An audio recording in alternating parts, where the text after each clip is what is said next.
करीब रात के 10 बजे समीर अपने ऑफिस से घर के लिए निकलता है। वो अपनी बाइक को तेज रफ्तार में चलाता हुआ एक सुनसान रास्ते के सामने जा रुकता है। वो रास्ता कुछ ऊबड़ खाबड़ था और उसके दोनों तरफ एक घना जंगल। समीर रास्ते को देखते हुए खुद से बोलता है, आज भी अगर घर लेट पहुंचा ना तो मीना मेरी जान ले लेगी। अगर मुझे घर जल्दी पहुंचना है तो इसी जंगल वाले रास्ते से मुझे जाना होगा। यही एक रास्ता है जो घर जाने के लिए शॉर्टकट है। ऐसे खुद से बोलकर समीर उसी जंगल वाले रास्ते पर अपनी बाइक ले चलता है। कुछ दूर जाते ही समीर खुद से बोलता है, इस रास्ते पर कितनी शांति है और न जाने लोग इस रास्ते के बारे में क्या क्या भूतिया कहानियां बनाते रहते हैं। पागल हैं सारे के सारे जो बोलते हैं कि रास्ता भूतों का रास्ता है। मुझे तो अभी तक कोई भूत नहीं दिखा। समीर खुद से ऐसे बोल ही रहा था कि तभी उसे जंगल की ओर एक सुंदर सी लड़की खड़ी दिखाई देती है, जिसे देखते ही समीर अपनी बाइक रोक देता है और जंगल की तरफ देखने लगता है तो उसे वहां कोई दिखाई नहीं देता। अरे ये क्या, मैंने तो अभी जंगल की ओर एक सुंदर सी लड़की को खड़े देखा था, पर अब वो वहां नहीं है। लगता है मेरा वहम होगा। ऐसे बोलकर समीर अपनी बाइक स्टार्ट करता है कि तभी उसे अपने पीछे सीट पर किसी के होने का एहसास होता है।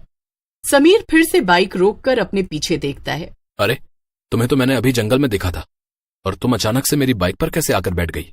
क्यों, क्या हुआ? तुम्हें मेरा बाइक पर बैठना अच्छा नहीं लगा क्या? अरे नहीं, ऐसा नहीं है। बल्कि मैं तो सोच ही रहा था कि इस सुनसान रास्ते पर तुम्हारे जैसी सुंदर लड़की मिल जाए तो मजा ही आ जाए। मेरा मतलब है कि रास्ता काटना आसान हो जाएगा। अच्छा तो मैं बाइक स्टार्ट कर रहा हूँ, तुम्हें जहां उतरना है बता देना। बस मुझे थोड़ा अच्छे से पकड़ कर बैठना। वो क्या है कि रास्ता कुछ खराब है, बस इसीलिए। और तुम्हें डर लगे तो घबराना नहीं, बस मुझे कसकर पकड़ कर बैठना। वैसे भी कुछ लोग बोलते हैं कि रास्ता भूतों का रास्ता है। इस रास्ते पर बहुत सारे खतरनाक भूत हैं, पर मुझे तो एक भी भूत नहीं दिखाई दिया। समीर के ऐसे बोलते ही उसे अपने सामने भूत और चुड़ैल दिखाई देते हैं। समीर घबराते हुए एकदम से बाइक रोकता है कि तभी उसके पीछे सीट पर बैठी सुंदर लड़की भी डरावनी चुड़ैल के रूप में बदल जाती है और वो समीर के कंधे पर जैसे ही अपना हाथ रखती है, समीर उस हाथ के बड़े बड़े नाखूनों को देखकर डर जाता है और जैसे ही वो पीछे मुड़कर देखता है तो उसके होश उड़ जाते हैं। अरे क्या हुआ? तुमने बाइक क्यों रोक दी? तुमने ही तो कहा था मुझे पकड़ कर बैठना। तुम एक चुड़ैल हो? मर गया रे। इसका मतलब लोग सही बोलते हैं कि ये रास्ता भूतों का रास्ता है और मैं इसे मजाक समझ रहा था। अरे चुड़ैल जी देखो, मेरा घर बस आने ही वाला है, प्लीज मुझे जाने दो। अगर मैं घर लेट पहुंचा ना तो मेरी बीवी मेरा भर्ता बना देगी। अरे बाप रे, ये भूत और चुड़ैल तो मेरी ही ओर बढ़ रहे हैं। लगता है यहाँ तो भूतों की पूरी फैमिली है। चुड़ैल जी मुझे माफ कर दो, मैंने आपसे जो भी बोला वो भूल जाओ और मुझे जाने दो। चुड़ैल हंसते हुए बोलती है, ऐसे कैसे छोड़ दूं? पहले मैं तुझसे जरा चिपक तो लूं। चिपक कर तेरा सारा खून चूस लूं। फिर आएगा चिपकने का असली मजा। फिर सभी चुड़ैल और भूत समीर को घेर लेते हैं और उसे बड़ी ही बेरहमी से मार डालते हैं। समीर की मौत के 2 दिन बाद रात के समय एक ऑटो वाला अपने ऑटो में एक लड़की को बिठाकर ले जा रहा होता है कि तभी वो अचानक से अपना ऑटो उसी भूतों के रास्ते की तरफ घुमा लेता है और उस रास्ते की ओर चल पड़ता है।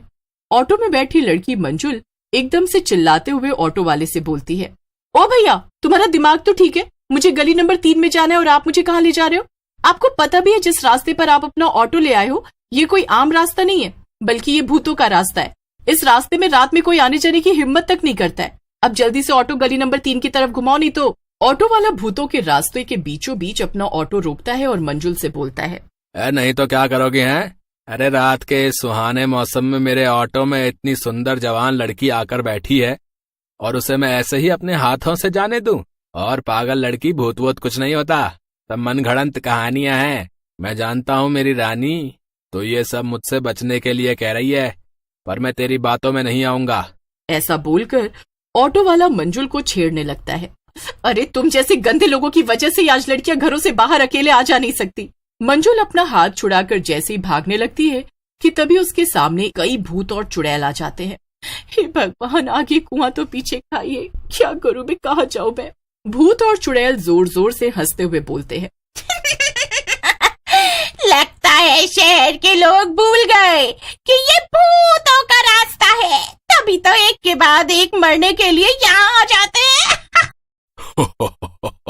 पहले इस ऑटो वाले को पकड़ते हैं, जैसे इसने इस लड़की को पकड़ा था, तभी आएगा असली मजा। मर गया रे, ये मैं किस रास्ते आ गया? अरे भूत भाई चुड़ैल बहन, मुझे जाने दो, मुझसे गलती हो गई जो मैं आपके रास्ते पे आ गया। कृपा करके मुझे बख्श दो। भूत गुस्से में ऑटो वाले का गला पकड़ लेता है। ऑटो वाला जोर जोर से चिल्लाता है, पर भूत उसका गला नहीं छोड़ता।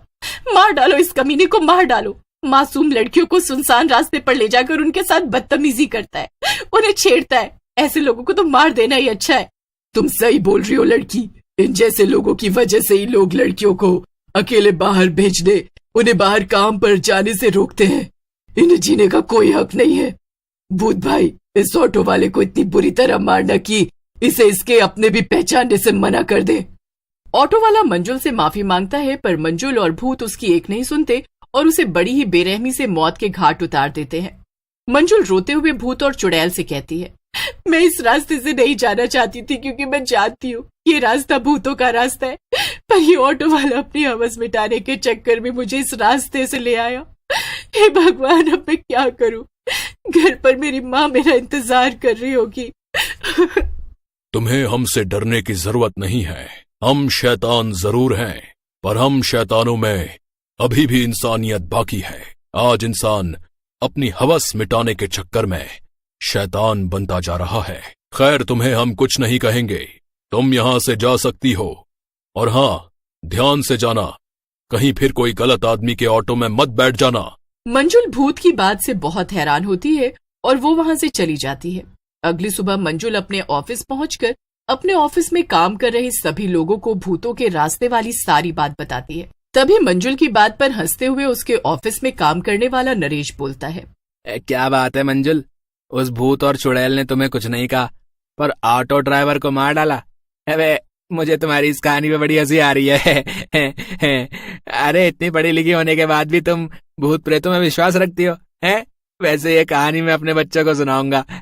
कम से कम वो तो डर के जल्दी सो ही जाएंगे। वैसे भूतों के रास्ते के बारे में मैंने बहुत सुना है कि जो भी रात के समय वहां से गुजरता है वो वापस नहीं आता, इसीलिए लोग डर से दिन में भी वहां से नहीं निकलते हैं। पर मुझे भी यार ये सब बातें बकवास सी लगती हैं। और मंजुल, तुम्हारी इन बातों पर तो अब मुझे भी हंसी आने लगी है। तुम दोनों को मेरी बातों पर हंसी आ रही है ना, और तुम्हें लगता है मैं तुम्हें भूत चुड़ैल की झूठी कहानी सुना रही हूँ? तो आज रात तुम क्यों नहीं उस रास्ते से घर चले जाते? वैसे भी वो रास्ता घर जाने के लिए सबसे शॉर्टकट है। रात होते ही जीवा और नरेश भूतों के रास्ते पर जाने के लिए तैयार हो जाते हैं। वे दोनों जैसे ही बाइक पर बैठते हैं तो मंजुल उन्हें बोलती है, जीवा और नरेश, मुझे तुम्हारे लिए डर लग रहा है। प्लीज, मैंने जो तुम दोनों से कहा है उस पर यकीन करो और उस रास्ते पर मत जाओ। मगर जीवा और नरेश मंजुल की एक नहीं सुनते और भूतों के रास्ते पर चले जाते हैं। जैसे ही वो उस रास्ते पर पहुंचते हैं तो जोर जोर से हवाएं चलने लगती हैं। नरेश अपनी बाइक रोकता है और अपनी बाइक के पीछे बैठे जीवा से बोलता है, जीवा, इस रास्ते के दोनों ओर कितना घना जंगल है, नहीं? नरेश ऐसे बोल ही रहा था कि तभी उसे जंगल में एक सुंदर लड़की दिखाई देती है। नरेश खुश होते हुए जीवा से बोलता है, भाई जीवा, इस भूतों के रास्ते पर मुझे भूत तो नहीं दिखे, पर एक अप्सरा जरूर नजर आ रही है। जरा जंगल की ओर देख, वो कैसे मुझे देखकर मुस्कुरा रही है यार। ऐसा बोलकर वो दोनों मुस्कुराने लगते हैं कि तभी वो सुंदर लड़की जंगल से निकलकर उन दोनों के सामने आ खड़ी होती है और देखते ही देखते चुड़ैल का रूप ले लेती है। तभी सामने कुछ और भूत भी आते दिखाई देते हैं। जीवा और नरेश भाग पाते कि तभी चुड़ैल नरेश का और एक भूत जीवा का गला पकड़ लेते हैं। अपना डर कायम रखने के लिए और कोई हमारे रास्ते पर हमें परेशान न कर सके, इसके लिए हम इन दोनों को बुरी तरह से मारकर इनकी लाशों को बाहर पेड़ पर टांग देते हैं। भूत भाई, तुमने कल एक लड़की को सही सलामत इस रास्ते से बाहर जाने दिया था, प्लीज हमें भी जाने दो। मेरे छोटे छोटे बच्चे हैं, मैं आपके पैर पड़ता हूँ, मेरे बच्चों की खातिर मुझे जाने दो। चुड़ैल और भूत जीवा और नरेश की एक नहीं सुनते और उन्हें बड़ी ही बेरहमी से मारकर उनके शव को पेड़ से लटका देते हैं।